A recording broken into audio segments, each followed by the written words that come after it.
నేను డాక్టర్ ఉగ్రవి. సమతా హృదయం కలిగిన సద్బ్రాహ్మణుడు చిలుకూరు బాలాజీ దేవాలయం యొక్క ప్రధాన అర్చకులు రంగరాజన్ గారు మనతో ఉన్నారు. గురుగారు నమస్కారం. నమస్తే. 7వ తారీఖు నాడు నా మీద జరిగిన దాడి And Raju Prakash was not answerable to any courts. Governor, President. In the name of God. నేను దాని గురించి ఎక్కువ మాట్లాడకూడదు, ఎందుకంటే పోలీస్ ఇన్వెస్టిగేషన్ ఉంది.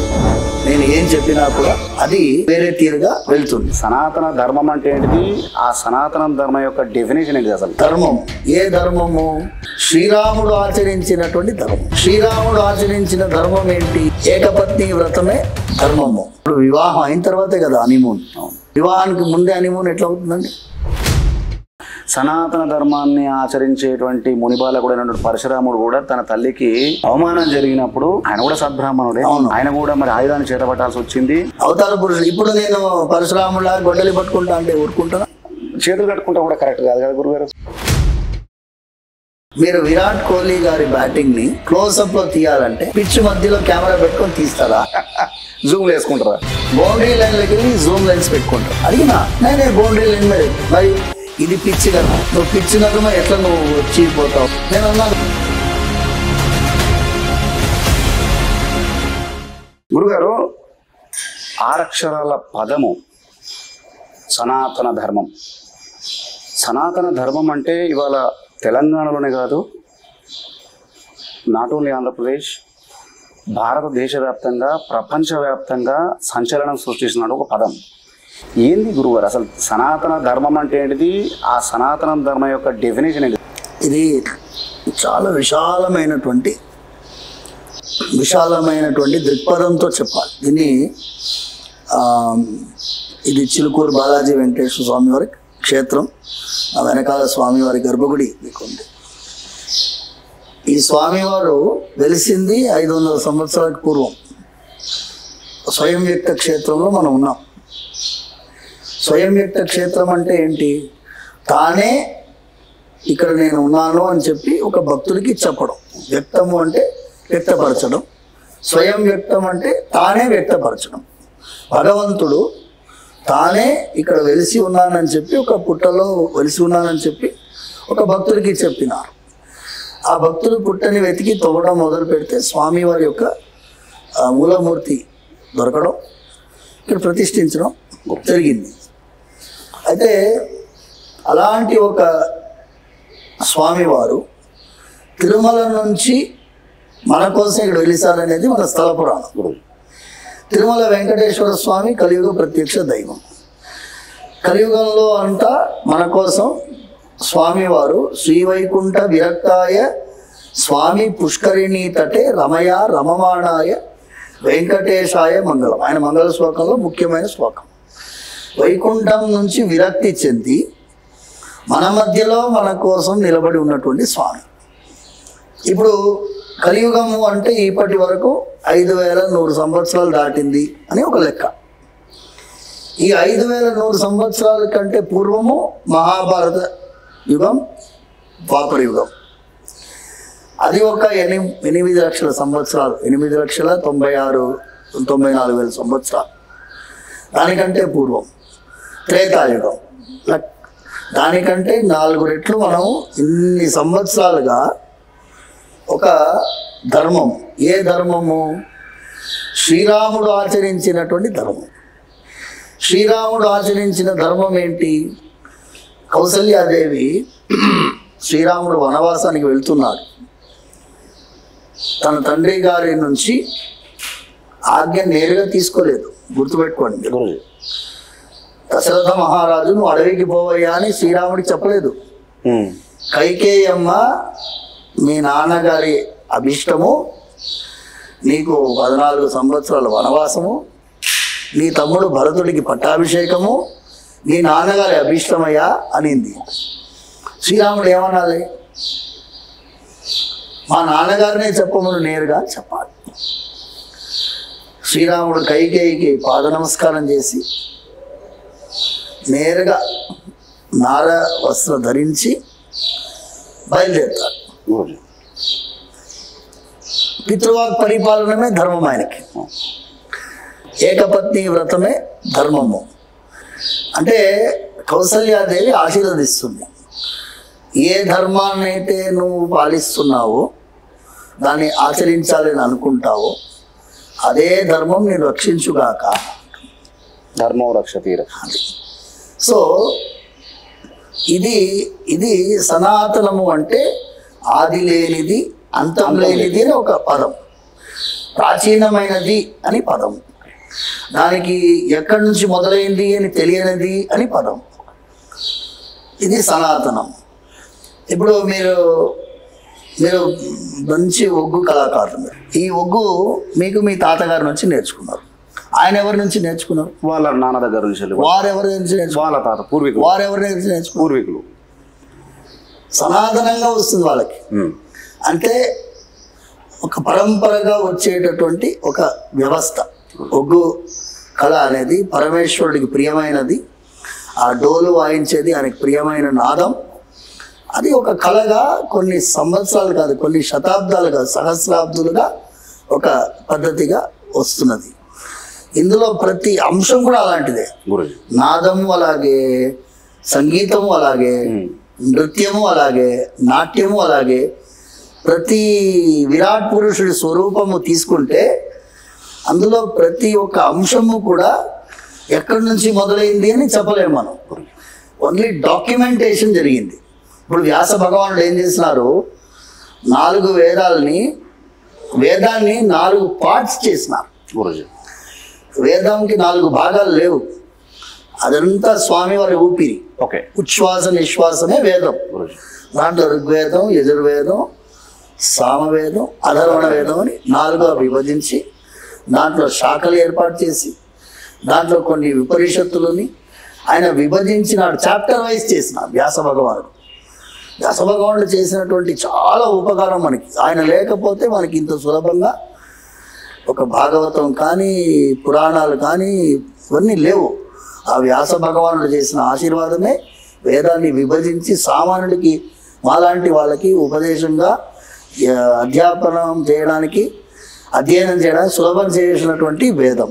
గుడి కూడా సనాతనమే. గురుజీ, మానవ వ్యక్తిత్వ వికాసానికి వేదం అనేది చాలా ఇంపార్టెంట్ అనేది చాలామంది చెప్పారు మీలాంటి పెద్దలు. వేదాన్ని విభజించిన వాడు వ్యాసుడు. వేదాన్ని మరి ఎవరు సృష్టించారు? సృష్టించి వ్యాసునికి ఎవరు ఇచ్చారు?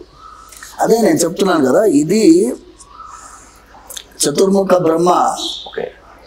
చతుర్ముఖ బ్రహ్మకే భగవంతుడు ఉపదేశం చేసినటువంటిది. చతుర్ముఖ బ్రహ్మ ఎన్నో కల్పాలు. ఇప్పుడు మనము శ్వేతవరాహ కల్పంలో ఉన్నాం. దీనికంటే ఎన్నో కల్పాలకు పూర్వం ఇది ఒక అఖిలాండ కోటి బ్రహ్మాండ నాయకుడు మన స్వామి. ఇదిలో ఈ అఖిలాండ కోటి అందులో ఒక అండంలో మనం ఉన్నాం. ఇలాంటి అండాలు ఎన్నో వేల కోట్లు. కోటి అంటే ఏంటి? 100 lakhs అంటారు కదా మీరు. అన్ని కోట్ల బ్రహ్మాండాలు ఉన్న దాంట్లో మనం ఒక అండంలో ఉన్నాం. ఈ అండానికి అన్నిటికీ కూడా వేద మార్గాన్ని ఉపదేశం చేయాలని చెప్పి ఆ పరమాత్మ బ్రహ్మదేవుడిని సృష్టించి ఆయనకు ఉపదేశం చేస్తున్నారు. ఈ బ్రహ్మదేవుడు కూడా వేదాన్ని కోల్పోతారు 2-3 సార్లు. దాన్ని మళ్ళీ ఉద్ధరించి మళ్ళీ ఉపదేశం చేస్తున్నారు భగవంతుడే మళ్ళీ.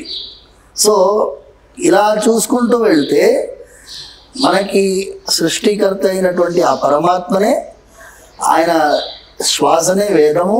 దాన్ని ఉపదేశం చేసింది బ్రహ్మదేవుడికి. బ్రహ్మదేవుడి నుంచి మనం ఈ మొత్తం చరాచర జగత్తంతా కూడా ఆ ఉపదేశ రత్నమాలగా మనం స్వీకరించినటువంటి వేదాలు. ఇది వేద మార్గం ప్రకారం నడిచేటటువంటి పద్ధతి. సో ఇప్పుడు మీరు అడిగిన ప్రశ్నకి ఏంటి అంటే ఎవరు ఉపదేశం చేశారంటే దీనికి భగవంతుడే ఆద్యంతరహితుడు ఆ పరమాత్మ. ఆయన అదేమంటారు, స్వామి వారి సంకల్పమే సృష్టి అంతా ఆయన సంకల్పంతోనే జరుగుతుంది. ఆయన సంకల్పం మాత్రమే సృష్టి జరుగుతుంది. ఇప్పుడు అన్ని అవతారాలు కూడా ఆయన మనకి కోడిఫై చేసి చెప్పింది భగవద్గీతలో, ఆయన అంతరార్థాన్ని చెప్పింది భగవద్గీతలో. అదేమంటున్నారు, స్వామి వారి యొక్క అద్భుతమైనటువంటి మనకి ప్రసాదమే భగవద్గీత. ఆయన 18 అధ్యాయాల్లో శ్రీకృష్ణ పరమాత్మ అర్జునుడికి ఉపదేశం చేస్తూ, యుద్ధం నడుమ ఆలోచించండి, యుద్ధానికి ఏ అర్జునుడు అయితే యుద్ధానికి మెయిన్ క్యారెక్టర్. ఇప్పుడు మీరు ఉదాహరణకి క్రికెట్ టీం, ఇప్పుడు సచిన్ టెండూల్కర్ మీదనే ఒక కాలంలో మొత్తం బ్యాటింగ్ ఆధారపడి ఉంది. నేను ఇవాళ బ్యాటింగ్ పోను అన్నాడు అనుకో సచిన్ టెండూల్కర్, ఎట్లుంటుంది, ఇండియన్ టీం ఏమవుతుంది అనే ఆలోచన వస్తుంది కదా. అలాంటిది అర్జునుడు నేను యుద్ధం చేయను అంటున్నాడు. ఏ అర్జునుడి మీద ఆధారపడి కురుక్షేత్ర సంగ్రామము ప్లాన్ చేయబడిందో, ధర్మరాజు అయితే తన మీద ఆధారపడి చేయలేదు. భీముడు నేను ఒక్కడనే చేస్తానని చెప్పలేదు. కానీ అర్జునుడు ఆయన 2 చేతులతో సవ్యసాచి అయిన అర్జునుడు 2 చేతులతో బాణాలు వేయగలిగిన సేమ్ అదే స్పీడ్తో వేయగలిగినటువంటి అర్జునుడు నేను యుద్ధం చేయను అంటున్నాడు. అలాంటి పరిస్థితుల్లో శ్రీకృష్ణ పరమాత్మ బ్రహ్మాండమైనటువంటి ఉపదేశం భగవద్గీత. ఈ భగవద్గీత ద్వారా అని చెప్తున్నాడు, నాది ఇది ఒక్క అవతారం కాదయ్యా, ఇంతకుముందు ఎన్నోసార్లు వచ్చినాను కానీ ఎవరికి కూడా ఈ రూపాన్ని చూపించలేదు. కానీ వినడానికి కొంచెం విచిత్రంగా ఉంటుంది కదా గురూజీ. యుద్ధం కురుక్షేత్ర రణరంగం స్టార్ట్ అవుతుంది. ఆ క్షణంలో ఈయన శ్రీకృష్ణ పరమాత్మ వారు అర్జునుడికి సత్సంగం చేయడం అనేది అది మనకిచ్చిన ప్రసాదం అండి. ఇప్పుడు నేను ఎక్కువ శ్లోకాలు కోట్ చేయట్లేదు. మనము దోగ్ధ గోపాలనందన, భగవద్గీత ఒక కామధేనువు లాంటిది. దాని నుంచి ఆయన గోపాలకుడు అయినటువంటి శ్రీకృష్ణుడు పాలని పితికి మనకిస్తున్నాడు. అలాంటి ఒక అద్భుతమైనటువంటి చిన్న పిల్లవాడికి పాలు తాగించినటువంటి సులభంగా మనకి భగవద్గీత ఉపదేశం చేసినారు. అలాంటి భగవద్గీతని మనందరం కూడా ప్రతి నిత్యం అలవాటు చేసుకోవాలని ప్రార్థిస్తున్నాం. నేను ఇంతకుముందు కూడా 2-3 దగ్గర చెప్పినప్పుడు చిన్న విషయం, మనం జీవాత్మ పరమాత్మ వేరే ఏ మతంలో కూడా లేదండి. అవును, మనతో ఎప్పుడు మనం ఒంటరి కాదు. మనతో జీవాత్మ, మన లోపల పరమాత్మ. పరమాత్మ ఎలాగంటే కళ్ళు మూసుకుంటే మనతో మాట్లాడినట్టుగా ఉండే పరమాత్మ. ఈ పరమాత్మ మీకు సూచనలు ఇచ్చే పరమాత్మ. మీతో ప్రతి నిత్యం రవి నువ్వు ఇలా చేస్తే బాగుంటుంది, ఇది నువ్వు చేయకు అని చెప్పే పరమాత్మ. గివింగ్ ఇండికేషన్స్, నీకు ఏది చేస్తే మంచిది అని చెప్పేటటువంటి ఆ పరమాత్మ మీతో ఉండగా, ఈ మనం వేరే స్కిల్ డెవలప్మెంట్కి గురువుగారు అవసరం. కానీ మీ అంతర్యామి రూపంలో ఉండే స్వామి ఆయన మీతో మాట్లాడుతున్నప్పుడు, కూర్చొని ఏం చేయాలి అని తోచని పరిస్థితుల్లో ఉన్నప్పుడు, స్వామి నీవే నా దిక్కు చూపించాలి అనుకున్నప్పుడు మీకు మార్గోపదేశం చేస్తున్నారు కదా. ఆయన మాట మీరు వింటే, నిజాయితీగా కనుక మీరు వింటే, భగవంతుడి యొక్క ఆయన సూచనలు స్పష్టంగా వినిపిస్తాయి. ఇప్పుడు నేను ఫిబ్రవరి 7వ తారీఖు నాడు నా మీద జరిగిన దాడి, నేను దాని గురించి ఎక్కువ మాట్లాడకూడదు, ఎందుకంటే పోలీస్ ఇన్వెస్టిగేషన్ ఉంది. నేను ఏం చెప్పినా కూడా అది వేరే తీరుగా వెళ్తుంది. అటువైపు వాళ్ళు ఏమన్నా చెప్పుకొని అండి, నేను ఇది జరిగింది అది జరిగింది, వాళ్ళ విజ్ఞతకి నేను వదిలేస్తున్నాను. కానీ నేను మాత్రం ఏం జరిగింది అనేది నేను రిటర్న్ కంప్లైంట్ ఇచ్చినాను. దాని మీద వాళ్ళ ఇన్వెస్టిగేషన్ జరుగుతుంది. ఎవరు వచ్చినారో వాళ్ళు చూసుకుంటున్నారు, చేస్తున్నారు. కానీ ఆ రోజు కనుక నేను ఒక సింగిల్ ఫోన్ కాల్ నా మీద ఇంతమంది వచ్చారయ్యా అని కనుక చెప్పి ఉంటే వాళ్ళు పార్కింగ్ రాడ్ దాటేవాడు కాదు. పెద్ద కష్టం కాదు. అవును. స్థితప్రజ్ఞత అనేది భగవంతుడు మనకి ఆ టైంలో నేను ఆలోచించిన అయిపోయింది, వెళ్ళిపోయారు, ఇప్పుడు నేనేం చేయాలి, నేను దానికి రియాక్ట్ అయ్యి ఎమోషనల్ అయిపోయి బాధపడి చెయ్యాలా, వాళ్ళకి ప్రతిదాడి చేయాలా, ఇవన్నీ కూడా ఆలోచనలు వస్తాయి కదా. మన మనుషులమే కదా నాయన, మనకు కూడా శరీరం ఉంటుంది, నొప్పి ఉంటుంది, బాధ ఉంటుంది, అన్నీ ఉంటాయి. ప్రతిదాడి చేయాలన్నా భగవంతుడు కళ్ళు మూసుకొని ఏం చేయాలి అంటే సూచించాడు, రిలాక్స్, కూల్ డౌన్, ఆయన ఇప్పుడు తొందరపడకు, దాన్ని ఆలోచించు, ఎవరు వచ్చారో ఏమీ తెలీదు, తెలుసుకోవాలి, తెలుసుకున్న తర్వాత మనం దాని మీద చర్య చేయాలి అన్నారు. దాన్ని ఇన్ని రోజుల తర్వాత కాదు, 1 డే టేక్ టైం, తెలుసుకోవాలి కదా, ఎవరు వచ్చారో తెలుసుకోవడానికి టైం పడుతుంది. ఆయన ముఖం చూసినాను, ఎప్పుడో 1 ఏడాది ముఖం ముందు కనిపించాడు, ఈ ఫలానా వ్యక్తి నేను గుర్తు తెచ్చుకోవాలి కదా, టైం పడుతుందా లేదా రవి? సో ఇది ఆ భగవంతుడు నాకు ఇచ్చినటువంటి సూచనగా నేను భావిస్తాను. ధర్మో రక్షతి అన్నదా? ఏ ధర్మాన్ని నువ్వు రక్షించాలని ప్రయత్నం చేస్తే అదే ధర్మం నిన్ను రక్షిస్తుంది. మరి ధర్మహింస తదైవచ, ధర్మహింస తదైవచ అంటే ఇప్పుడు అది ప్రమాణ శ్లోకంలో లేదు, అది మీరు గుర్తుపెట్టుకోండి. మాకు 8 విధములైన పుష్పాలు, అహింస ప్రథమం పుష్పం, పుష్పం ఇంద్రియ నిగ్రహ, క్షమా పుష్పం, దయా పుష్పం, ఇలా 8 పుష్పాలు. మొదటిది అహింస. అహింస అంటే ఏంటి? ఇతరులని దూషించడం కూడా హింసలోనే వస్తుంది, వాడి మనసు నొప్పించడం కూడా హింసలోనే వస్తుంది. మీరు భౌతికంగా మీరు హింసించవలసిన అవసరం లేదండి. మీరు ఫోన్ చేసి నువ్వు దౌర్భాగ్యుడు అని తిట్టేసి అది హింసనే. వాడు దాని మీదనే నన్ను ఎందుకు ఇట్లా తిట్టారండి గురువు గారు అనుకుంటాడు వాడు, అది కూడా హింసనే. సో అహింస అనేది మానసికమే కాకూడదు, మనోవాక్కాయై, మనసు, వాక్కు, కర్మ, 3 విధాలుగా మీరు నిగ్రహించుకోవాలి. మీ కర్మని నిగ్రహించుకోవాలి, మీ వాక్కుని నిగ్రహించుకోవాలి, మీ మనస్సుని కూడా నిగ్రహించుకోగలిగే శక్తి ఈ సరి అయిన ఈ సనాతన ధర్మాన్ని ఆచరించే వాళ్ళకు ఉంటుందండి.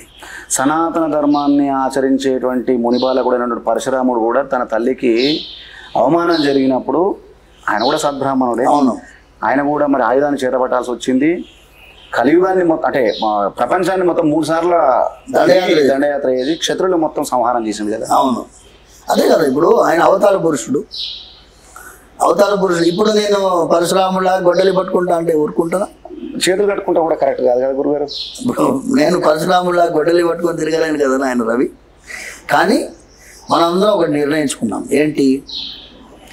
ఒక దేశానికి చట్టం ఉంటుంది, న్యాయ వ్యవస్థ ఉంటుంది. చట్టం, ఇప్పుడు చట్టము, ఈ న్యాయము, ధర్మం, ఈ చట్టము, న్యాయం, ధర్మముకు లోబడి ఉంటాయి.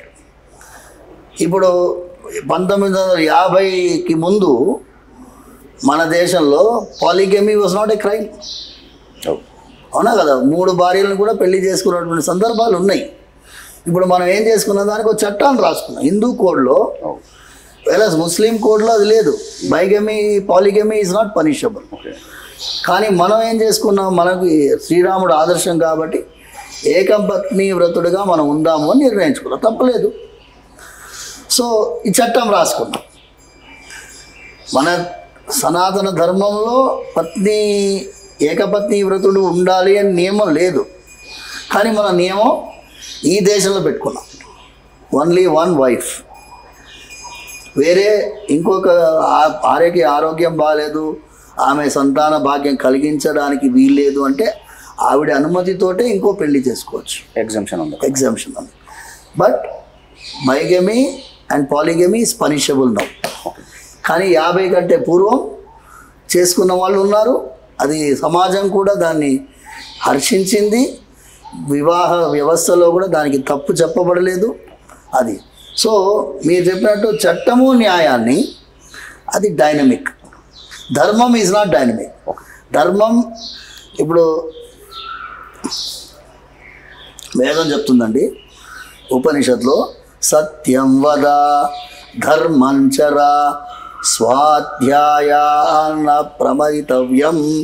స్వాధ్యాయాన్ని నువ్వు చేయాల్సినటువంటి అధ్యాయాన్ని అధ్యాపకాన్ని అధ్యాపకాన్ని నువ్వు అధ్యయనం చేయాలి, అధ్యాపకం చెప్పాలి. అంటే నేర్పించాలి, నువ్వు నేర్చుకోవాలి. ఈ రెండింటినీ నువ్వు వదలకూడదు. ఇప్పుడు నువ్వు చూడు నాయన రవి, నువ్వంటే ఎందుకు అభిమానం అంటే ఈ పిల్లలకి నేర్పించాలనే తపన నీలో ఉంది. ప్రతి గురువు గారికి ఆ తపన ఉంటుంది. కానీ దానికి ఏమవుతుంది అంటే వనరులు సరిగా ఉండవు, నేర్పించేటటువంటి తపన గురువు గారికి ఉన్న శిష్యులు నేర్చుకోవడానికి ఆసక్తి ఉండకపోవచ్చు. ఇప్పుడు ఈ వ్యవస్థలో ఇలా ఏమైపోయింది అంటే చిన్నది, మనం వివాహం గురించి వద్దాం. వివాహ వ్యవస్థలో మన వివాహానికి ఎంత ముఖ్యత్వం ఉంది మన సంప్రదాయంలో. ఈ దేశమే ప్రపంచానికి విశ్వగురువు ఉండింది. మ్యారేజ్ యాజ్ అన్ ఇన్స్టిట్యూషన్, వివాహం అనేది ఒక గొప్ప సామాజికమైనటువంటి ఒక అదేమంటారు ఆదర్శపరమైన వివాహ వ్యవస్థ ఈ దేశంది. ఇప్పుడు ఏమైపోయింది అది? పెళ్ళి ఎలా జరుగుతుంది? ఆడంబరాలు, ఆర్భాటాలు, 5 కోట్లు 6 కోట్లు ఖర్చు పెట్టి పెళ్ళి. అందులో ఈ కెమెరామ్యాన్లు ఏం తప్పు పట్టుకోవద్దు. ఒక 20 కెమెరాలు పెట్టుకొని మ్యారేజ్. అందులో పూజారి పంతులు గారు ఆయన సెకండరీ రోల్ అయిపోయింది. ఆయన వివాహం సమయంలో మాంగళ్య ధారణ ముహూర్తం సమయంలో జరగాలి. ఆయన సరి అయిన యాంగిల్లో తాళి కడుతూ ఉంటాడు. ఆయన నాయన కొంచెం ఆగు అంటాడు, వీడు కెమెరామెన్ ఆగుమంటాడు. అవును, అంటే తాళి కట్టడం ఆపమంటాడు. ఆలోచించండి. నేను ఒక పెళ్ళిలో వెళ్తే కెమెరామెన్ అక్కడి నుంచి ఇక్కడ జంప్ చేస్తున్నాడు పందిట్లో మధ్యలోకి వెళ్ళి. నేను అన్నాను, నాయన కొంచెం ఆగు అన్నాను. బోలియే అన్నాడు, ఠీక్ హిందీ. నేను అన్నాను, నువ్వు క్రికెట్ సీజన్ కదా, ఇప్పుడు ఐపీఎల్ జరుగుతుంది. ఐపీఎల్లో విరాట్ కోహ్లీ గారు బ్యాటింగ్ చేస్తున్నారు. మీరు విరాట్ కోహ్లీ గారి బ్యాటింగ్ని క్లోజప్లో తీయాలంటే పిచ్ మధ్యలో కెమెరా పెట్టుకొని తీస్తారా? జూమ్ వేసుకుంటారా? బౌండరీ లైన్లోకి వెళ్ళి జూమ్ లెన్స్ పెట్టుకుంటారా? అడిగినా నేనే బౌండరీ లైన్ మీద. మరి ఇది పిచ్ కదా, నువ్వు పిచ్ నడుమ ఎట్లా నువ్వు వచ్చి పోతావు? నేను అన్నాను, తల్లిదండ్రులకి చెప్పిన, అమ్మాయి తల్లిదండ్రులకు చెప్పిన, అబ్బాయి తల్లిదండ్రులకు లేదండి ఇది ట్రెండ్ అండి. ట్రెండ్ మనం చెక్ చేసేది. Trend is one which we set. ఇప్పుడు ఈ కెమెరామ్యాన్కి మీ డబ్బుల్లో ఏమాత్రం కొరత చేయమయ్యా బాబు, మీరు ఈ పందిట్లో మాత్రం రావద్దు. మీరు అక్కడక్కడ కెమెరా పెట్టుకోండి, అక్కడ నుంచి షూట్ చేయండి. యాంగిల్ దొరకలేదు అనుకోండి, ఏ యాంగిల్లో మంచి ఫోటో వచ్చిందో అది పెట్టండి. మంచిగా చూడండి. ఎంత మనం దాని ప్రక్రియని మొత్తం మాంగళ్యంలో, జీలకర్ర బెల్లంలో, సప్తపదిలో ఇవి మూడిట్లో మనం కాంప్రమైజ్ అయిపోయాం. సో ఇది పెద్ద టాపిక్. ఇంకొక ముఖ్య విషయం గురించి, పెళ్ళి అంటే నాకు ప్రీ వెడ్డింగ్ షూట్ దీని మీద చాలా దౌర్భాగ్యం రవి. నేను చాలా కోపంలో ఉన్నాను. ఎంత అంటే మనం ప్రీ వెడ్డింగ్ షూట్ ఏంటంటే వాళ్ళు సపరేట్గా ఎక్కడో పోవడం, ఏదో ఫారిన్ కంట్రీస్ పోవడం. ఇప్పుడు వివాహం అయిన తర్వాతే కదా హనీమూన్. వివాహానికి ముందే హనీమూన్ ఎట్లా అవుతుందండి? ఇది మనం దీనంతా ఏమైపోయింది అంటే మనం దాని విలువ తెలియకుండా దాన్ని భ్రష్టు పట్టించున్నామా ఏమో అనుకుంటున్నాను ఆయన.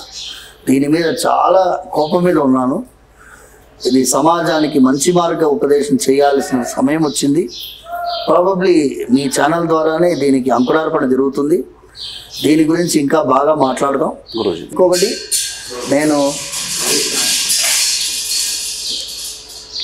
మీరు ఈ ఒగ్గు గురించి చెప్పారు కదా, మనం ఒకసారి మాట్లాడినప్పుడు అప్పుడు చర్చ వచ్చింది. అవును గురూజీ. గ్రామీణ ప్రాంతంలో ఉండేటటువంటి ఈ క్షేత్రపాలకులు గ్రామ దేవతల్లో శ్రీయంత్రాలు ప్రతిష్ఠించి అక్కడ ప్రతిష్టాపన చేయడం వల్ల సంప్రదాయాన్ని మనం హైజాక్ చేస్తున్నామా అని ప్రశ్న వచ్చింది. అవును.